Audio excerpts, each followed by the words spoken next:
மதுரையில் இயேசு வாழ்கிறார் ஊழியங்கள் நடத்தும் எழுப்புதல் உபவாச ஜெபக்கூட்டம்.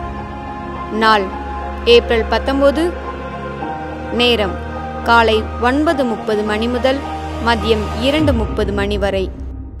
தேவ செய்தி சகோதரர் எல் வின்சன்ராஜ். ஒரு போராட்டம் இல்ல, ஒரு சோதனை இல்ல, ஒரு வியாதி இல்ல.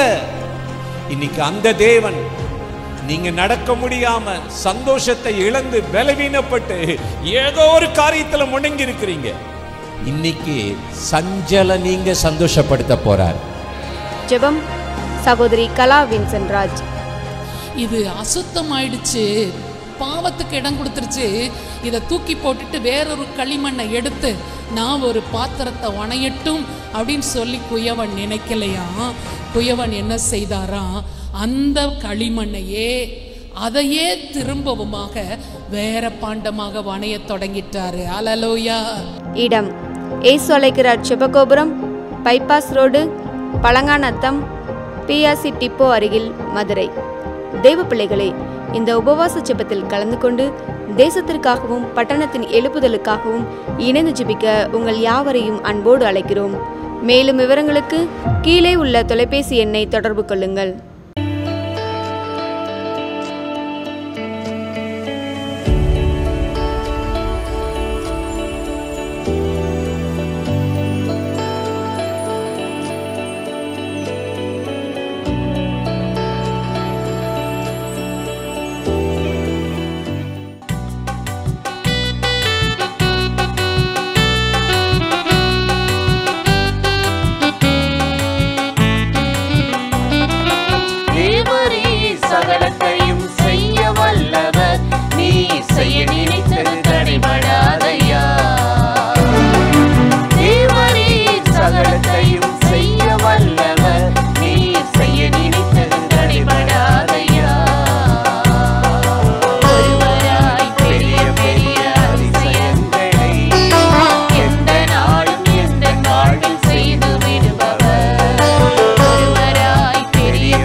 கைவிட வேண்டும். தம்மை தேடும் அனைவருக்கும் பலன் தருவார் என்று நம்பும் ஒருவரையும் கைவிடுவதில்லை. தம்மை தேடும் அனைவருக்கும் பலன் தருவார் என்று நம்பும் ஒருவரையும் கைவிடுவதில்லை. தேவரே சகலத்தையும் செய்ய வல்லவர், நீர் செய்ய நினைத்தது தடைபடாதையா. தேவரே சகலத்தையும் செய்ய வல்லவர், நீர் செய்ய நினைத்தது தடைபடாதையா. ஒருவராய் பெரிய பெரிய அதிசயங்களை எந்த நாளும் எந்த வாழ்வில் செய்து விடுபவர். ஒருவராய் பெரிய பெரிய அதிசயங்களை எந்த நாளும் எந்த வாழ்வில் செய்து விடுபவர். தேவரே சகலத்தையும் செய்ய வல்லவர், நீர் செய்ய நினைத்தது தடைபடாதையா. பிரியமானவர்களே, ஆண்டவராகிய இயேசுவின் நாமத்தினாலே இந்த காலை நேரத்தில் இயேசுவை தினம் பார்ப்போம் என்ற இந்த நிகழ்ச்சியின் மூலமாக உங்களை சந்திப்பதில் மிகுந்த மகிழ்ச்சி அடைகிறேன். கர்த்தர் நல்லவர், கிருபையும் இரக்கமும் நிறைந்தவர். இந்த நாளிலும் கட்டாயம் நம்மை ஆசிர்வதித்து நன்மையாலே, கிருபையாலே, இரக்கத்தினாலே முடிசூட்டி நடத்துவார்.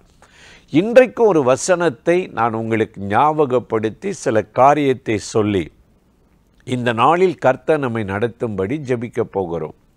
யூதா 24வது வசனம் சொல்லுகிறது, வலுவாதபடி உங்களை காக்கவும் தம்முடைய சந்நிதியில் மாசற்றவர்களாய் நிறுத்த வல்லமையுடையவருக்கும் மகிமை உண்டாவதாக என்று கர்த்தருடைய வேதத்தில் ரொம்ப அருமையாய் சொல்லப்படுகிறது. வலுவாதபடி காக்கிறவர், வலுவாதபடி காக்கிறவர்.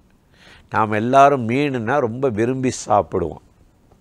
அந்த மீன் உயிரோடு இருக்கும்போது யாராவது அதை பிடிச்சு நம்ம கையில் வச்சிருக்க முடியுமா? அப்படியே நழுவிடும், வலுவிடும். ஏன்னா அது உயிரோடு இருக்குது. தண்ணி இங்கே இருக்கு, அங்கே ஓடுவதற்கு, உயிர் பிழைப்பதற்கு அது அப்படியே கையை விட்டு நழுவும். அதே போல தான் இன்றைக்கு மனிதர்களுடைய வாழ்க்கையை பார்த்தீங்கன்னா, ஆண்டவருக்குள்ளே நிலைத்திருக்க முடியாதபடி சில போராட்டங்கள், சோதனைகள், சாத்தான் நம்மளை அந்த மாதிரி ஒரு பாதையில் என்ன செய்கிறான், கொண்டு போகிறான். ஆனால் ஆண்டவராகிய தேவன் அவன் கையில் நம்ம சிக்கிறாதபடி, வலுவாதபடி நம்மளை காக்கிற ஒரு தேவன் என்று வேதம் சொல்லுகிறது. அதனால தான் என்னவோ தெரியல, அப்போஸ்தலனாகிய பேதுரு ரொம்ப நமக்கு அருமையாக ஆலோசனை கொடுக்குறான். நீங்கள் போய் சாத்தான் கையிலெல்லாம் மாட்டிடாதீங்க, கர்த்தருடைய கையில் இருங்க, அதுதான் உங்களுக்கு பாதுகாப்பு என்று சொல்லுகிறார். 1 பேதுரு 5ஆம் அதிகாரம் 8வது வசனத்தில் நம்ம பார்க்கும் பொழுது, கர்த்தருடைய பலத்த கைக்குள் அடங்கியிருங்கள், உங்களுக்கு பாதுகாப்பு. கர்த்தருடைய கரம் பலத்த கரமா, அவர் கையிலிருந்து யாரும் உங்களை பறிச்சுட்டு போக முடியாது. யோவான் 10:28 சொல்ல, என் கையிலிருந்து ஒருவனும் பறிக்க முடியாது என்று சொல்லுகிறார். எனக்கு அருமையான சகோதர சகோதரிகளே, இன்றைக்கு நாம் வாழ்கிற உலகம் பொல்லாத உலகம், கவர்ச்சி நிறைந்த உலகம்.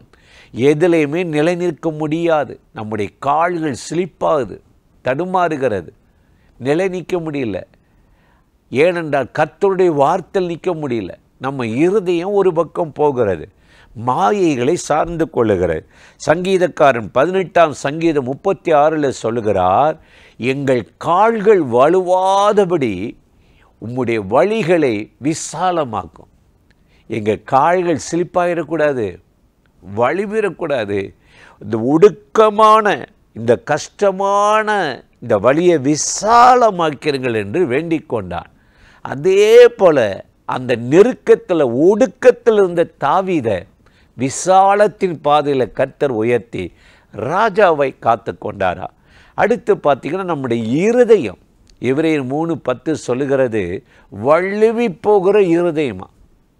காலையில் ஆண்டவரை நல்லா துதித்து பாடுவோம், மத்தியானம் ஒரு போராட்டம், ஒரு பிரச்சனை, எதிர்பார்த்த காரியம் நடக்கலை, வியாபாரம் சரியில்லை, பணம் இல்லைன்னா நம்ம இருதயம் அப்படியே நலிவிடும், சோர்ந்து போகும். இருதயத்தில் அப்பப்போ சில சின்ன சின்ன இச்சைகளை, சாத்தான் கலைகளை விதைச்சி அப்படியே நம்மளை வழிவிலக பண்ணுகிறவனாக இருக்கிறான்.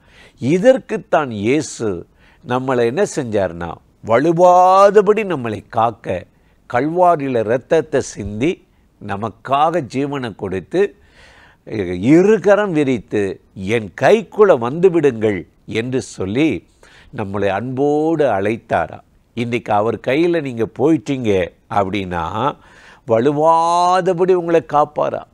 இதை செய்யாதனால தான் சாலமோன் அநேக ஸ்திரீகள் மேல் ஆசை வச்சு அவங்க சொல்கிறதெல்லாம் கேட்டு தேவனை விட்டு விலகி போயிட்டா, மாயைக்கு அடிமையாகி போயிட்டா. கடைசியில் பரிதாபமாக தேவ பிரசன்னத்தை அனுபவிக்க முடியல. பார்த்தீங்களா? எனக்கு அருமையான சகோதர சகோதரிகளே, இன்றைக்கு நாம் தேவனுடைய சன்னிதானத்தில் வலுவாதபடி வாழ்வதற்குத்தான் அவருடைய கை திறந்திருக்கிறது. இன்றைக்கு அவரை நோக்கி நாம் ஜெபித்தால் முடிவு பரியந்தம் நம்ம வலுவாதபடி நிலை நிற்கிற ஒரு ஆசீர்வாதத்தை தந்து உங்களையும் உங்கள் குடும்பத்தையும் அற்புதமாய் ஆசீர்வதித்து நடத்துவார். அந்த தேவாதி தேவனை நோக்கி நாம் ஜெபிப்போமா? அன்பும் இரக்கமும் கிருபையும் நிறைந்த நல்ல ஆண்டவரே, இந்த ஆசீர்வதிக்கப்பட்ட நாளுக்காக, நேரத்துக்காக, கிருபை இரக்கங்களுக்காக உமக்கு நன்றி. இப்பொழுது யாரெல்லாம் இந்த நிகழ்ச்சியில் இணைந்து இந்த வார்த்தைகளை கேட்கிறார்களோ அத்தனை பேரையும் நீர் அவர்களே உம்முடைய பலத்த கைக்குள் வைத்து பாதுகாத்து வலுவாதபடி முடிவு பரியந்த உமக்குள் நிலைத்திருக்கவும் உம்முடைய மகிமையின் கிருபையை பெற்றுக்கொள்ள உதவி செய்யும்.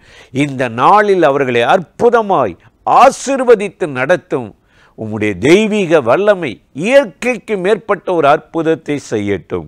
இயேசுவின் நாமத்தில் வேண்டிக் கொள்ளுகிறோம் பிதாவே. ஆமேன், ஆமேன்.